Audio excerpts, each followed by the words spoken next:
Hello, je suis Carlotta. Bienvenue dans Product Marketing Stories, le podcast qui décrypte les méthodologies, partage des conseils et apprentissages concrets pour rendre compréhensible et accessible le product marketing. Salut Sophie, salut Elisa, je suis super contente de vous avoir au micro du podcast pour cet événement Product in Corp. Comment vous allez? Salut Carlotta. Bah écoute, ça va. On a fini la table ronde là avec la Jiddu Kouré. C'était hyper intéressant de faire ce parallèle sport, coach et product. Donc hyper contente.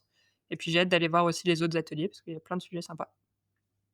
Salut Carlotta. Écoute, un peu pareil qu'Elisa, ça fait du bien de sortir, de la routine et cette table ronde, elle était vraiment chouette, parce qu'en fait, on travaille dans le sport, mais de mettre un petit peu, côte à côte, le produit, le sport et le coaching et comment, en fait, le coaching est au service des équipes, c'est chouette. Donc, énergisée et plutôt positive. Pour commencer, vous pouvez déjà vous présenter, nous dire qui vous êtes, ce que vous faites chez Decathlon. Yes, du coup, Elisa Ptak. Moi je suis manager data et IA chez Decathlon sur le domaine sport experience. Donc c'est l'ensemble du côté expérientiel, les apps et les web apps de Decathlon. Et du coup, j'encadre des collaborateurs qui sont soit data analyst, data scientist, BI engineer, analytics engineer, pour aller vers la stratégie, la vision, du domaine. Toi Sophie? Moi, je m'appelle Sophie Pesanti, je suis groupe product manager. Je manage, des équipes produits, dans le domaine customer growth, chez Decathlon. Donc le domaine customer growth, c'est principalement des services globaux qui sont mis à disposition, des équipes internes et externes et des pays et ça va de l'authentification, le programme de fidélité, les services autour de la personnalisation de nos expériences. Voilà, des choses, qui ont tendance à être déployées dans tous les pays sur lesquels, Decathlon est présent. Heu, Pas mal de choses autour de du passage à l'échelle et on est une petite vingtaine, ou trentaine d'équipes produits, dans ce domaine-là. Et vous parliez juste avant, du sujet de cette table ronde qui est finalement de faire le lien, de le trouver, entre, le sport d'un côté, le product management, le coaching. Est-ce que vous pouvez nous dire un peu quels étaient les messages clés que vous vouliez faire passer aujourd'hui? Oui, il y a un côté, coaching hyper intéressant en fait, dans l'approche product. L'idée, c'est de pouvoir, alors là, je parlais beaucoup d'humain, mais de pouvoir accompagner les équipes sur l'énergie, le ressenti, l'intelligence émotionnelle qu'on doit avoir pour être sûr que, on les accompagne et on les fait collaborer, de manière optimale. On prend soin d'abord d'humain pour pouvoir aller vers la performance et l'idée, c'était vraiment ça, c'était de montrer, comment on pouvait faire le parallèle entre le sport, le coaching sportif et finalement le coaching managérial, côté produit pour accompagner en fait, nos différents collaborateurs quand ça va pas et jusqu'à la performance et l'atteinte de nos objectifs et du coup, c'était hyper intéressant. Je te laisse peut-être, parler plutôt des rituels? Oui, en fait, chez Decathlon, c'est vrai qu'on a différents types de coachs. On a des coachs produits, des coachs agiles, des leaders qui ont une posture de coach. Donc, c'est un mot, on peut y mettre beaucoup de choses derrière, mais il n'empêche que voilà, la posture de coach, elle est ce qu'elle est et elle permet vraiment, d'accueillir, les émotions des collaborateurs et d'être là pour soutenir, encourager, écouter, présent. Et je pense que cet aspect, il est super important parce qu'il permet aussi de créer, une sécurité psychologique qui est pas forcément innée dans les entreprises. On essaie de créer un climat de confiance pour que les gens se sentent à l'aise, de partager tout type d'informations. Mais c'est vrai que ce côté, bienveillance, pas dans le jugement, permettre à tout le monde de s'exprimer, de mettre des idées sur la table, de challenger, je pense qu'il est pas forcément présent, dans toutes les entreprises et ça, c'est chouette de faire un parallèle entre le coaching que nous, on pratique, dans le monde de l'entreprise et le coaching qui est fait, avec des athlètes pour les préparer justement à être au mieux pour optimiser leur, performance, disons, pour qu'ils atteignent des résultats, ce qui est en fait, ce que nous, on essaye, de faire avec nos propres équipes, donc c'est cool. Est-ce que vous avez, des exemples, en tout cas des bonnes pratiques à partager pour ceux qui nous écoutent et justement, ça leur parle ce que vous dites de, bah, comment est-ce que, je fais en sorte, de, mieux gérer, mes collaborateurs, de gérer, des émotions qui parfois sont décorrélées du monde professionnel, mais ce qui se passe, on n'a pas de vie, scindée en 2 entre la vie privée et la vie perso.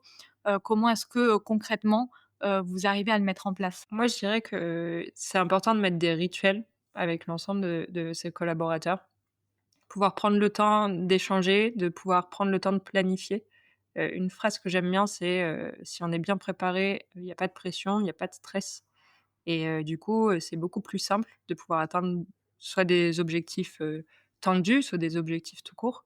Et l'idée, c'est vraiment de visualiser et du coup de scinder, ces objectifs en de micro-objectifs, donc plus petits, pour créer une énergie. On va atteindre le 1er micro-énergie et en fait, on va créer un momentum avec l'ensemble de ses collaborateurs et ils vont enfin, se sentir et rester dans cette énergie de: «On peut améliorer continuellement» et on va aller jusqu'aux gros objectifs qui semblaient peut-être un peu tendu, un peu pressurisé. Donc un peu ce côté-là, de pouvoir accompagner sur, l'hyper-priorisation et découper, visualiser bien, où est-ce qu'on veut aller. C'est plus simple, en fait.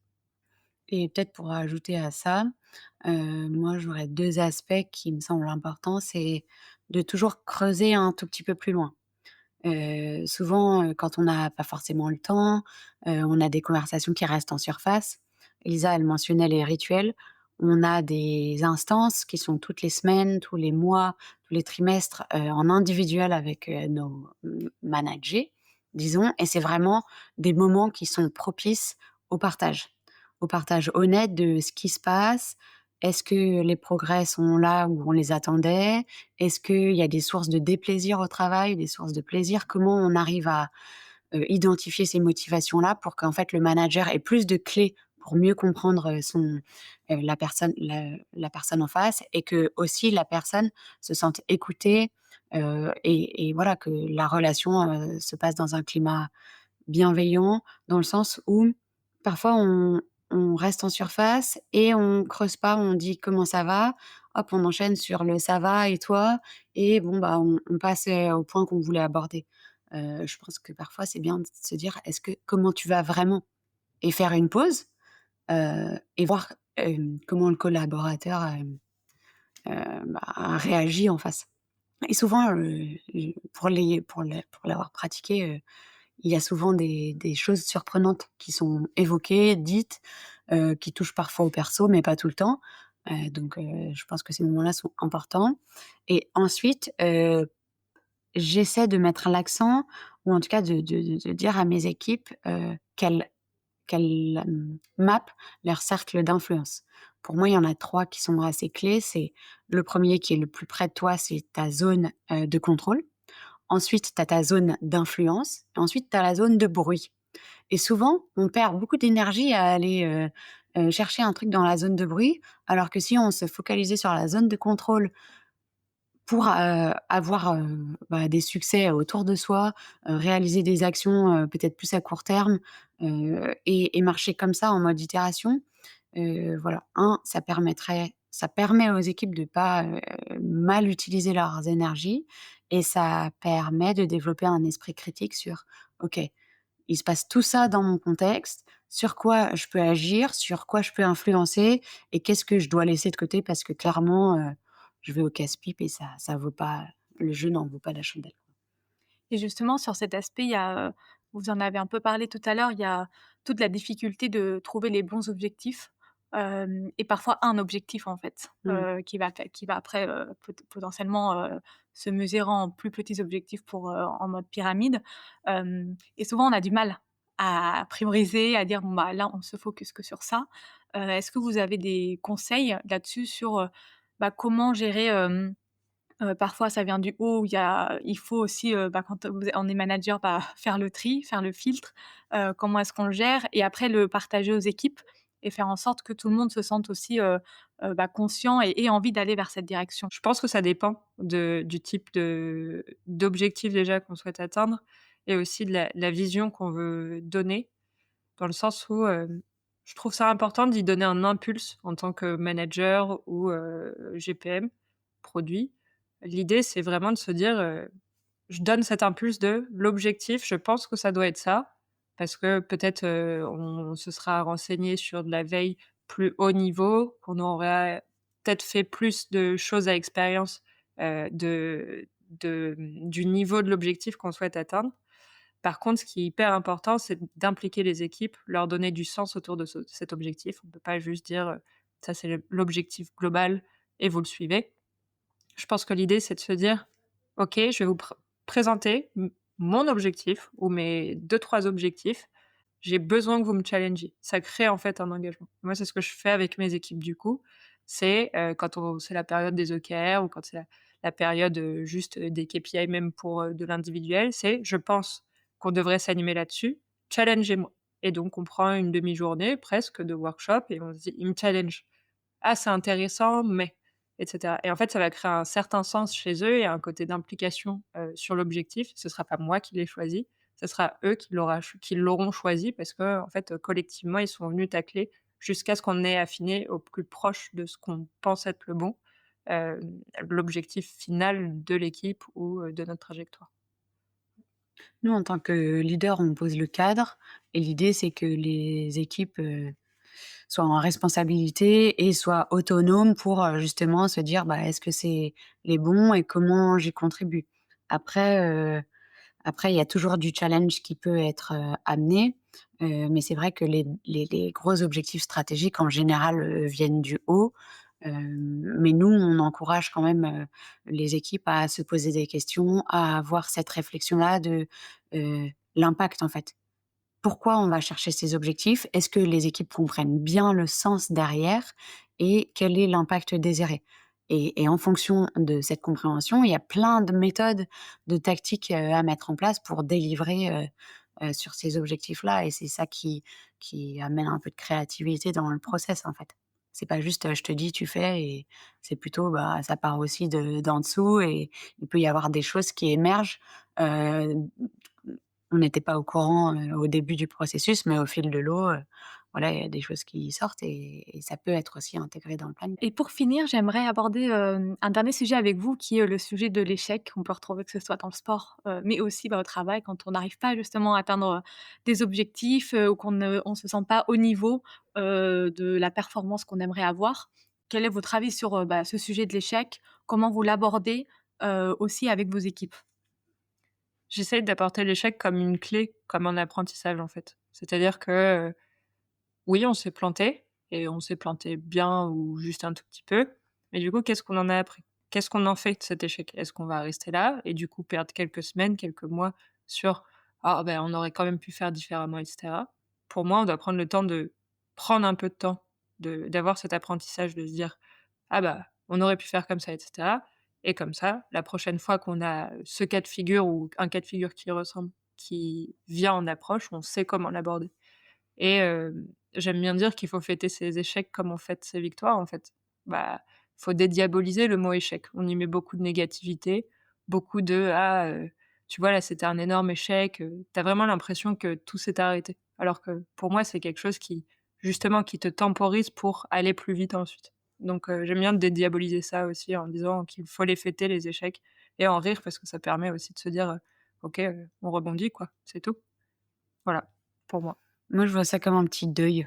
C'est un peu bizarre, hein, mais c'est un processus où tu fais le deuil de la projection et toutes ces idées que tu t'étais mis dans la tête d'un succès potentiel ou d'un lancement qui se passe, avec zéro accroc, et en fait, cette phase de deuil, elle est importante parce qu'en général, tu veux pas y croire, tu es dans le déni, tu es en colère, tu as de la frustration donc ça, en fait, faut accepter, faut l'accueillir.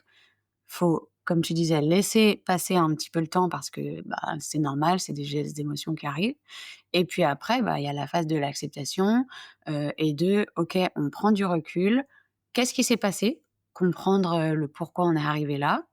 Il y a pas d'histoire de je pointe du doigt qui, quoi ou comment, c'est plus qu'est-ce qu'on peut apprendre de cette, situation en équipe? Comment on est meilleur, pour la suite, en fait?